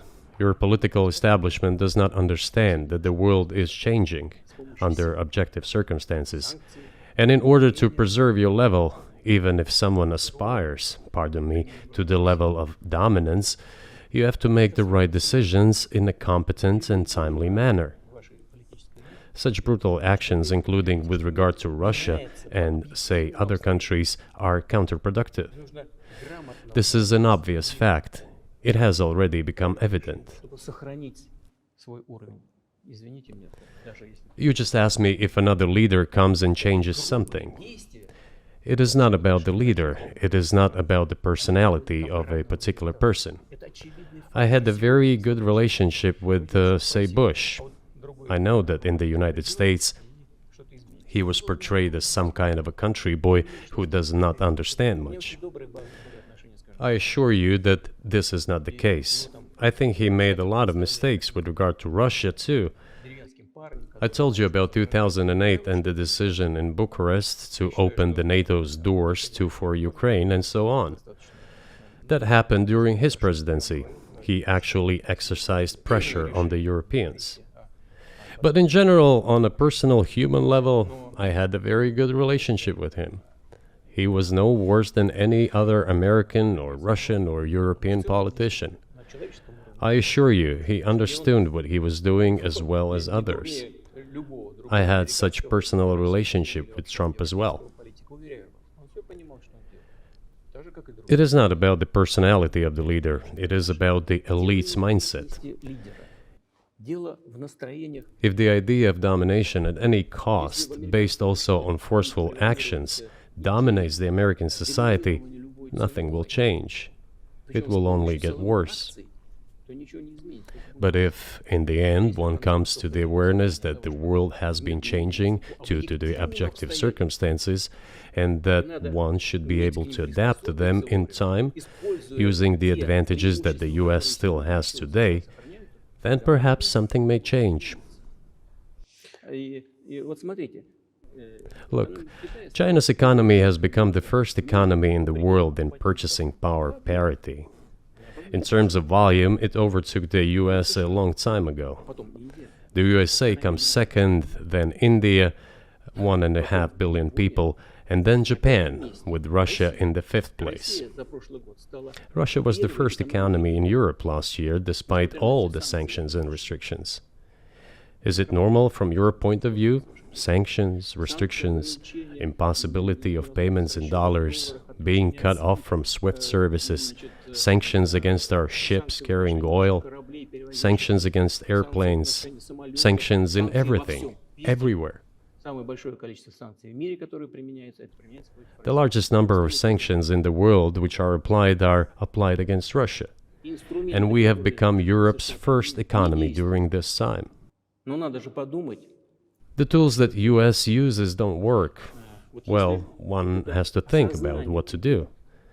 If this realization comes to the ruling elites, then yes, then the first person of the state will act in anticipation of what the voters and the people who make decisions at various levels expect from this person. Then maybe something will change. But you're describing two different systems. You say the leader acts in the interest of the voters, but you also say these decisions are not made by the leader, they're made by the ruling classes.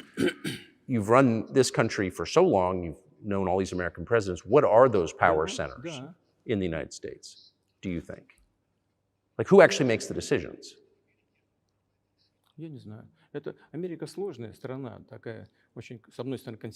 I don't know.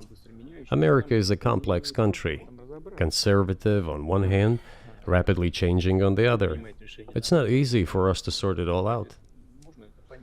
Who makes decisions in the elections? Is it possible to understand this when each state has its own legislation? Each state regulates itself? Someone can be excluded from elections at the state level. It is a two-stage electoral system. It is very difficult for us to understand it.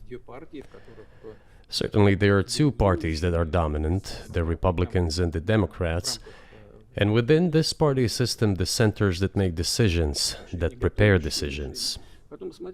Then, look, why, in my opinion, after the collapse of the Soviet Union, such an erroneous, crude, completely unjustified policy of pressure was pursued against Russia?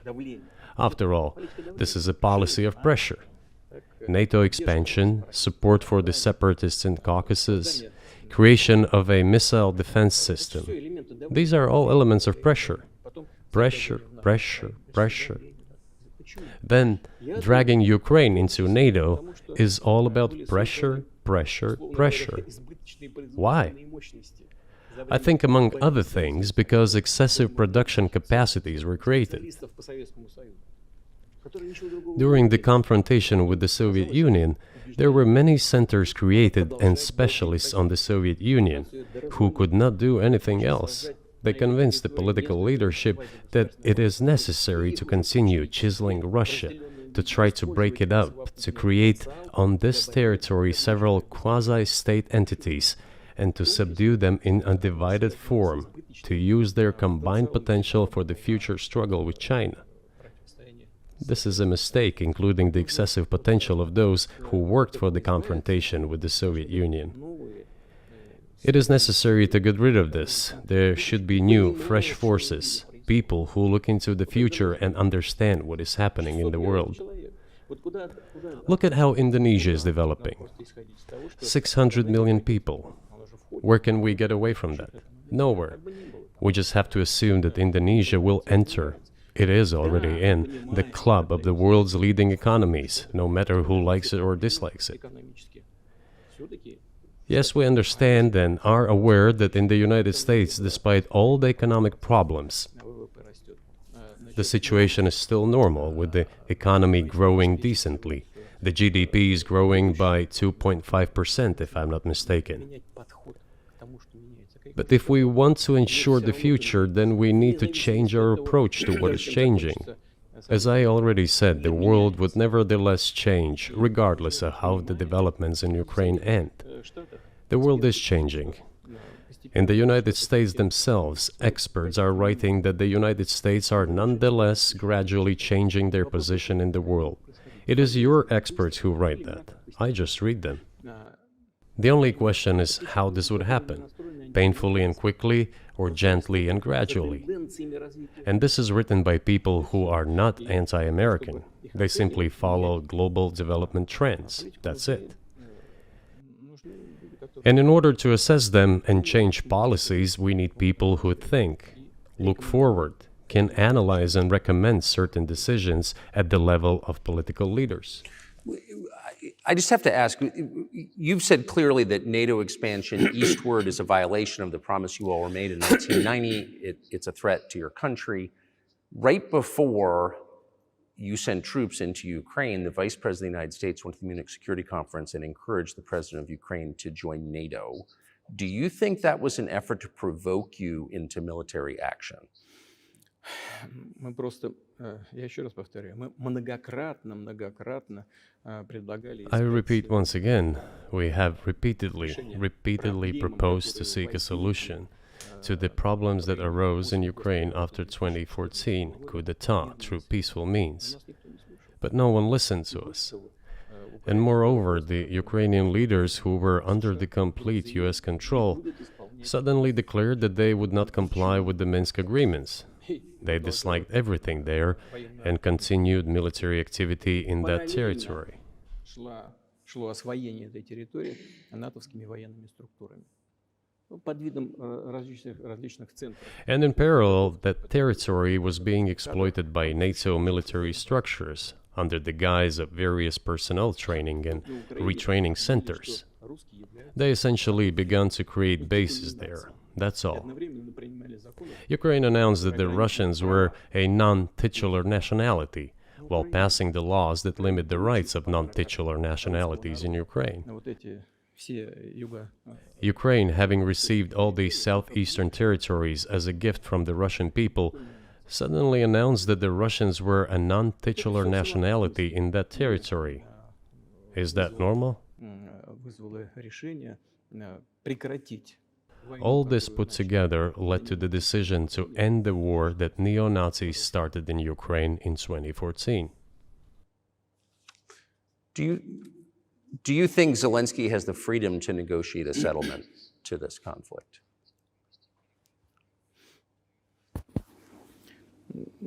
I don't know the details. Of course, it's difficult for me to judge. But I believe he has, in any case, he used to have. His father fought against the fascists, Nazis, during World War II. I once talked to him about this. I said, Volodya, what are you doing? Why are you supporting neo-Nazis in Ukraine today, while your father fought against fascism? He was a frontline soldier. I will not tell you what he answered. This is a separate topic, and I think it's incorrect for me to do so. But as to the freedom of choice, why not? He came to power on the expectations of Ukrainian people that he would lead Ukraine to peace. He talked about this. It was thanks to this that he won the elections overwhelmingly. But then, when he came to power, in my opinion, he realized two things. Firstly, it is better not to clash with neo-Nazis and nationalists, because they are aggressive and very active. You can expect anything from them. And secondly, the US-led West supports them and will always support those who antagonize with Russia. It is beneficial and safe. So he took the relevant position despite promising his people to end the war in Ukraine. He deceived his voters. But do you think at this point, as of February 2024, he has the latitude, the freedom to speak with you or your government directly about putting an end to this, which clearly isn't helping his country or the world? Can he do that, do you think? Ну, а почему нет? Он же Why not? He considers himself head of state. He won the elections. Although we believe in Russia that the coup d'etat is the primary source of power for everything that happened after 2014. And in this sense, even today, government is flawed.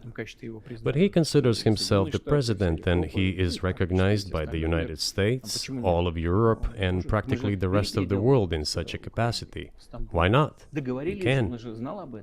We negotiated with Ukraine in Istanbul. We agreed. He was aware of this. Moreover, the negotiation group leader, Mr. Arahamiya is his last name, I believe still heads the faction of the ruling party, the party of the president in the Rada. He still heads the presidential faction in the Rada, the country's parliament. He still sits there. He even put his preliminary signature on the document I am telling you about. But then he publicly stated to the whole world, we were ready to sign this document, but Mr. Johnson, then the Prime Minister of Great Britain, came and dissuaded us from doing this, saying it was better to fight Russia. They would give everything needed for us to return what was lost during the clashes with Russia. And we agreed with this proposal. Look, his statement has been published. He said it publicly. Can they return to this or not? The question is, do they want it or not? Further on, President of Ukraine issued a decree prohibiting negotiations with us. Let him cancel that decree, and that's it. We have never refused negotiations, indeed. We hear all the time, is Russia ready? Yes, we have not refused. It was them who publicly refused. Well, let him cancel his decree and enter into negotiations. We have never refused. And the fact that they obeyed the demand or persuasion of Mr. Johnson, the former Prime Minister of Great Britain, seems ridiculous and very sad to me. Because, as Mr. Arahamiya put it, we could have stopped those hostilities with war a year and a half ago already. But the British persuaded us and we refused this. Where is Mr. Johnson now? And the war continues. That's a good question. Where do you think he is and why did he do that?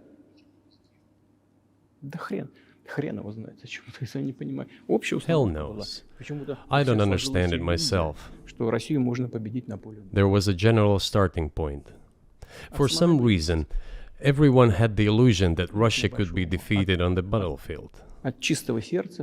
Because of arrogance, because of a pure heart, but not because of a great mind. You've described the connection between Russia and Ukraine. You've described Russia itself a couple of times as orthodox. That's central to your understanding of Russia. You've said you're orthodox. What does that mean for you? You're a Christian leader by your own description. So what effect does that have on you?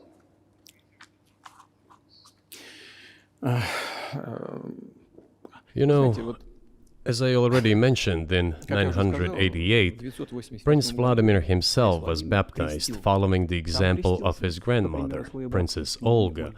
And then he baptized his squad. And then, gradually, over the course of several years, he baptized all the Rus. It was a lengthy process, from pagans to Christians. It took many years. But in the end, this orthodoxy, Eastern Christianity, deeply rooted itself in the consciousness of the Russian people. When Russia expanded and absorbed other nations who profess Islam, Buddhism, and Judaism, Russia has always been very loyal to those people who profess other religions. This is her strength. This is absolutely clear. And the fact is that the main postulates, main values are very similar, not to say the same, in all world religions I've just mentioned, and which are the traditional religions of the Russian Federation, Russia. By the way, Russian authorities were always very careful about the culture and religion of those people who came into the Russian Empire. This, in my opinion, forms the basis of both security and stability of the Russian statehood. All the peoples inhabiting Russia basically consider it their motherhood. If, say, people move over to you or to Europe from Latin America, an even clearer and more understandable example, people come, but yet they have come to you or to European countries from their historical homeland. And people who profess different religions in Russia consider Russia their motherland. They have no other motherland. We are together. This is one big family, and our traditional values are very similar. I've just mentioned one big family, but everyone has his, her own family. And this is the basis of our society. And if we say that the motherland and the family are specifically connected with each other, it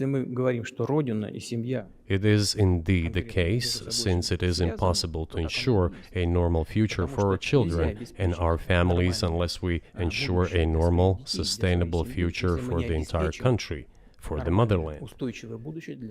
That is why patriotic sentiment is so strong in Russia. But can I say that the one way in which the religions are different is that Christianity is specifically a nonviolent religion.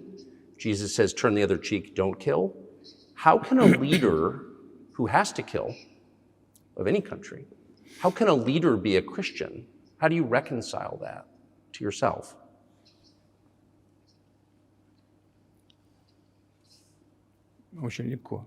It is very easy when it comes to protecting oneself and one's family, one's homeland. We won't attack anyone. When did the developments in Ukraine start? Since the coup d'etat and the hostilities in Donbass began, that's when they started. And we're protecting our people, ourselves, our homeland, and our future. As for religion in general, you know, it's not about external manifestations. It's not about going to church every day or banging your head on the floor. It is in the heart. And our culture is so human-oriented. Dostoevsky, who was very well known in the West and the genius of Russian culture, Russian literature, spoke a lot about this, about the Russian soul.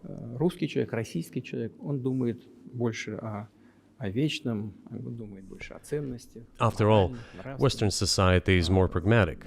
Russian people think more about the eternal, about moral values.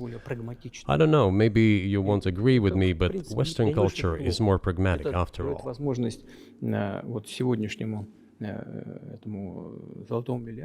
I'm not saying this is bad. It makes it possible for today's golden billion to achieve good success in production, even in science and so on.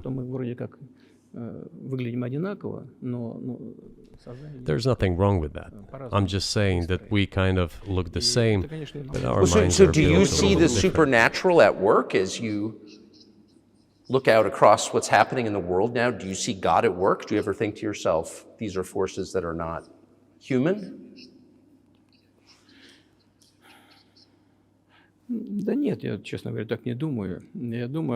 No, to be honest, I don't think so. My opinion is that the development of the world community is in accordance with the inherent laws, and those laws are what they are. It's always been this way in the history of mankind. Some nations and countries rose, became stronger and more numerous, and then left the international stage, losing the status they had accustomed to. There is probably no need for me to give examples, but we could start with the Genghis Khan and horde conquerors, the Golden Horde, and then end with the Roman Empire. It seems that there has never been anything like the Roman Empire in the history of mankind. Nevertheless, the potential of the barbarians gradually grew, as did their population. In general, the barbarians were getting stronger and began to develop economically, as we would say today. This eventually led to the collapse of the Roman Empire and the regime imposed by the Romans. Этот процесс However, разложения Великой it took Римской 5 империи centuries for the Roman Empire to fall apart. в сегодняшней ситуации The разница в difference with what is happening now что процессы изменений is that all the processes of change are happening at a much faster pace than in Roman times. So when does the AI empire start, do you think? у меня все в более You're сложные asking вопросы. increasingly more complicated questions. To answer them, you need to be an expert in big Для того, numbers, чтобы big ответить, data, надо быть, and конечно, AI. специалистом в Mankind is сфере currently чисел, facing many threats. в сфере вот Due to этого the искусственного genetic интеллекта. researches, it is now possible Человечество to много create a угроз. superhuman, a В specialized исследовании human области being, генетики, a genetically engineered athlete, scientist, military специальный man. человек. Да. There are Человек reports that воина, Elon человек Musk ученый, had человек already had a спортсмен. chip implanted in the human Сейчас brain in говорят, the что в USA. США Илон Маск внедрил уже чип в мозг какого-то человека. What do you think of that? Ну, Маска, я думаю, что Маска остановить Well, невозможно. I think there's no stopping Elon Musk. He will Но do надо as с he ним как-то sees fit. договариваться. Надо искать какие-то Nevertheless, способы, you need to find some убедить его. common Не ground просто with him, умничать, то есть search for уверен, ways to что persuade надо с him. ним как-то I договариваться. think he's a Этот smart процесс, person, I truly believe he процесс, is. нужно So you need to контролировать reach an agreement with him правильно. because this Человечество, process конечно, needs to be думает formalized and на subjected to по certain поводу rules. того, что будет происходить с ним в связи с развитием вот этих новейших исследований и технологий в генетике. либо Humanity в has to искусственном consider интеллекте. what is going to happen due Прогнозировать to the можно newest примерно, development что in будет происходить. genetics Поэтому or in AI. вот One тогда, can make an когда approximate человечество prediction of what will почувствовало happen. угрозу своему существованию от ядерного оружия, все начали обладатели ядерного Once оружия начали mankind между собой felt an договариваться, existential потому что threat coming понимали, from что nuclear их weapons, неаккуратное применение all может nuclear привести nations к began to полному come to тотальному terms with one another since Когда they realized наступит the понимание negligent того, use of nuclear weaponry беспредельное, could drive бесконтрольное humanity to развитие extinction. искусственного интеллекта, либо генетики, либо еще каких-то современных направлений, остановить которые невозможно. It is impossible to stop Исследования research in будут, genetics невозможно было or скрыть AI всё. today, Такое поле. just as it was impossible to Невозможно stop the use of gunpowder исследовать back in the в той или day. другой области. Эти исследования все равно будут. Но когда человечество почувствует угрозу для себя, But as soon as we человечества в целом, realize that the threat тогда мы comes from unbridled and uncontrolled development of AI, or genetics, or any other field, the time will come to reach an international agreement on how to regulate these things. I appreciate all the time you've given us. I just got to ask you one last question, and that's about someone who's very famous in the United States, probably not here, Evan Gershkovich, who's the Wall Street Journal reporter. He's 32, and he's been in prison for almost a year. This is a huge story in the United States, and I just want to ask you directly, without getting into the details of it or your version of what happened, if as a sign of your decency, you would be willing to release him to us and we'll bring him back to the United States.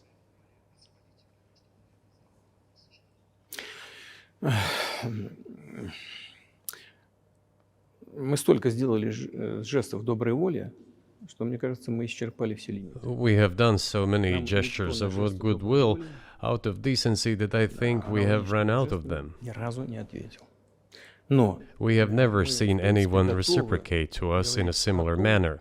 что мы However, in theory, we can say that we do not rule out that we can do не that исключаем того, что мы можем это if our сделать partners при take reciprocal steps. встречном движении со стороны наших When I talk about the partners, I first of all refer to special services. представителей специальных служб. Special services are in contact with one another. They are talking about the matter in question. На то, чтобы не решить это. There is no taboo to settle this Мы issue. готовы ее решать. We are willing to solve Там it. есть определенные условия, которые But there are certain terms being discussed via special services по channels. партнерским каналам между спецслужбами. I believe an agreement can be reached. Да. So typically, I mean, this stuff has happened for obviously centuries. One country catches another spy within its borders, it trades it for one of its own intel guys in another country. I think what makes, and it's not my business, but what makes this different is the guy's obviously not a spy, he's a kid. And maybe he was breaking your law in some way, but he's not a super spy, and everybody knows that. And he's being held hostage in exchange, which is true. With respect, it's true, and everyone knows it's true. So maybe he's in a different category maybe it's not fair to ask for somebody else in exchange for letting him out. Maybe it degrades Russia to do that. Вы знаете, можно как угодно говорить, что такое шпион, что не шпион. You know, you can give different interpretations to what constitutes a spy, but there are certain things provided by law. If a person gets secret information and does that in conspiratorial manner, then this is qualified as espionage. And that is exactly what he was doing. He was receiving classified, confidential information, and he did it covertly. Maybe he did that out of carelessness or his own initiative. Considering the sheer fact, this is qualified as espionage. The fact has been proven, as he was caught red-handed when he was receiving this information. If it had been some far-fetched excuse, some fabrication, something not proven, it would have been a different story then. But he was caught red-handed when he was secretly getting confidential information. What is it then? But are you suggesting that he was working for the US government or NATO, or he was just a reporter who was given material he wasn't supposed to have? Those seem like very different things. Я не знаю, на кого он работал. Но повторяю еще раз. I don't know who he was working for, but I would like to reiterate that getting classified information in secret is called espionage, and he was working for the US Special Services, some other agencies. I don't think he was working for Monaco, as Monaco is hardly interested in getting that information. It is up to special services to come to an agreement. Some groundwork has been laid. There are people who, in our view, are not connected with special services. Let me tell you a story about a person serving a sentence in an allied country of the US. That person, due to patriotic sentiments, eliminated a bandit in one of the European capitals. During the events in the Caucasus, do you know what he was doing? I don't want to say that, but I will do it anyway. He was laying our soldiers, taken prisoner, on the road and then drove his car over their heads. What kind of person is that? Can he even be called human? But there was a patriot who eliminated him in one of the European capitals. Whether he did it of his own volition or not, that is a different question. Yeah, but Evan Gershkovich didn't do that. I mean, that's a completely different. I mean, this is a 32-year-old newspaper reporter. He committed something different. He's not just a journalist. I reiterate, he's a journalist who was secretly getting confidential information. Yes, it is different, but still, I'm talking about other people who are essentially controlled by the US authorities, wherever they are serving a sentence. There is an ongoing dialogue between the special services. This has to be resolved in a calm, responsible, and professional manner. They are keeping in touch, so let them do their work. I do not rule out that the person you refer to, Mr. Gershkovich, may return to his motherland. By the end of the day, it does not make any sense to keep him in prison in Russia. We want the US Special Services to think about how they can contribute to achieving the goals our special services are pursuing. We are ready to talk.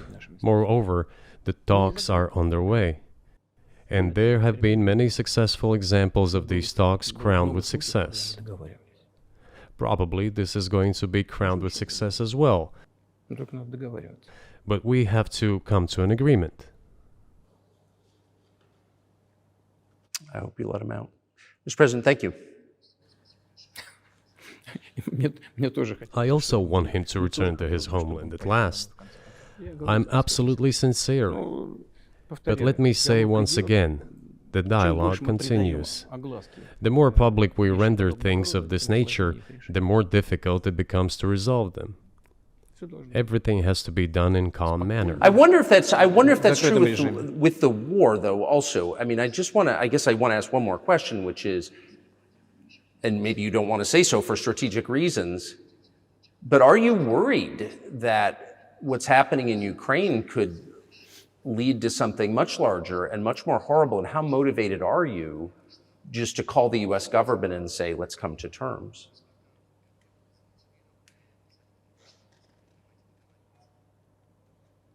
Так, послушайте, я же сказал. I already said that we did not refuse to talk. We are willing to negotiate. It is the Western side, and Ukraine is obviously a satellite state of the US. It is evident. I do not want you to take it as if I'm looking for a strong word or an insult, but we both understand what is happening.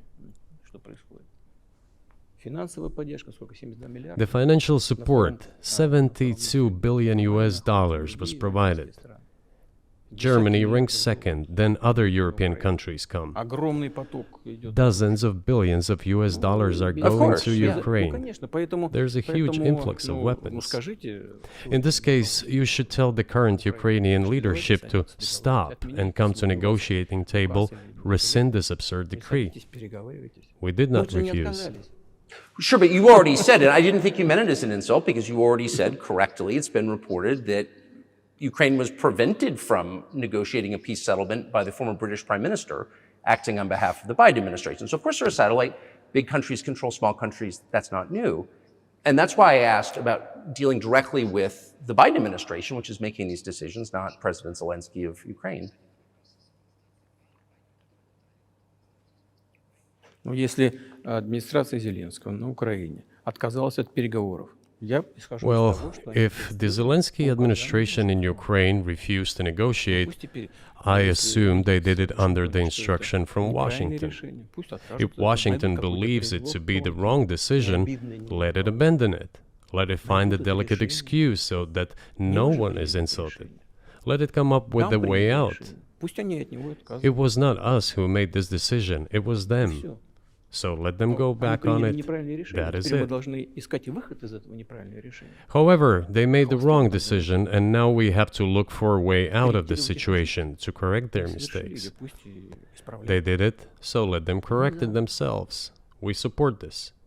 So I just want to make sure I'm not misunderstanding what you're saying. I don't think that I am. I think you're saying you want a negotiated settlement to what's happening in Ukraine.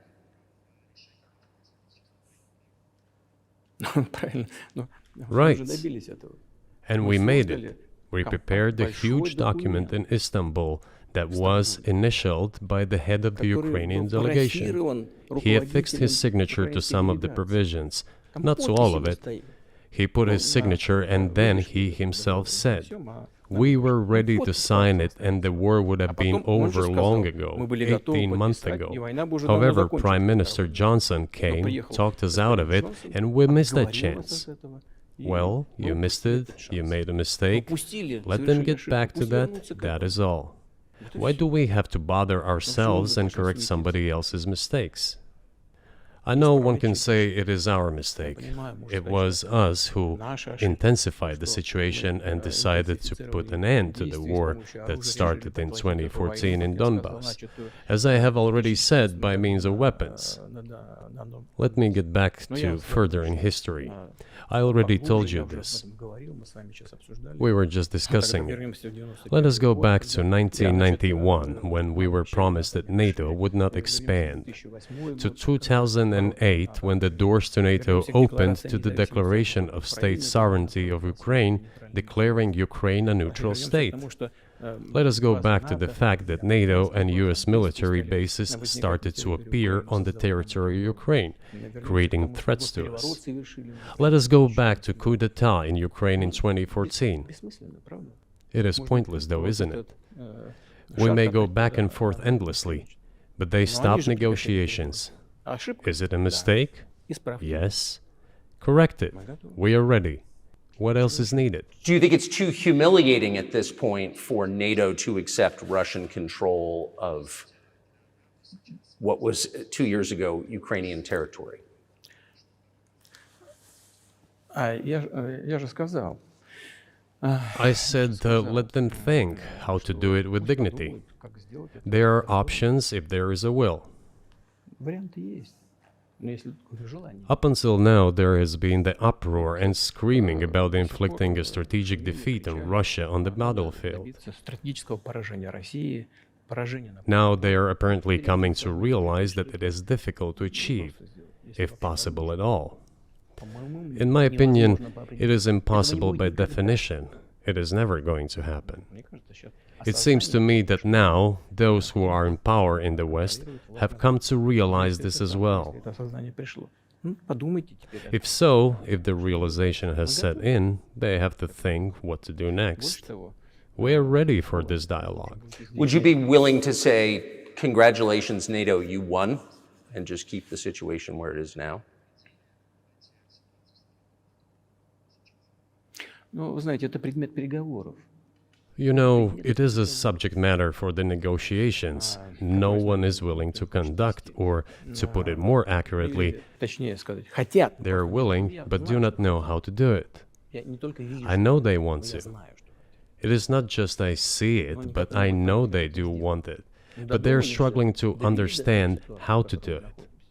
They have driven the situation to the point where we are at. It is not us who have done that. It is our partners, opponents who have done that. Well, now let them think how to reverse the situation. We're not against it.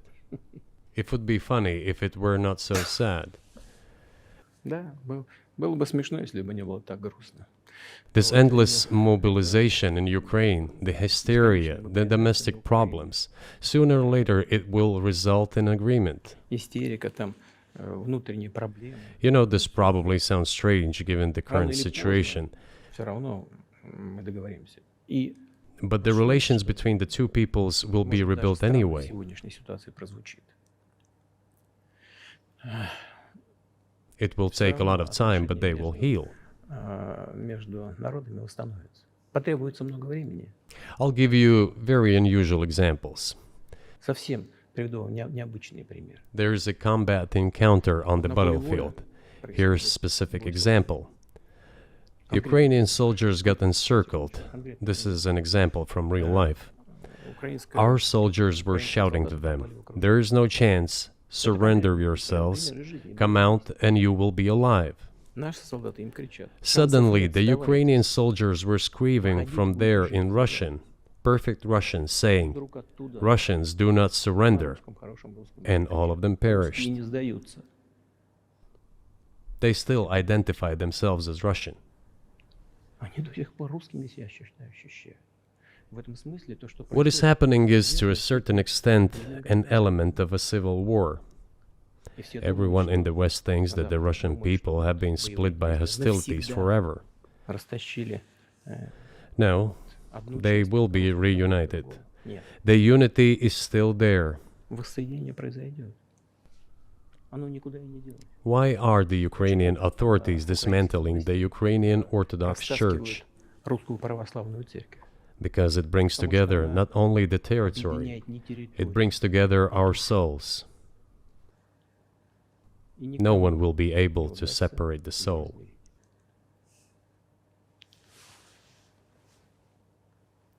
Shall we end here, or is there anything else?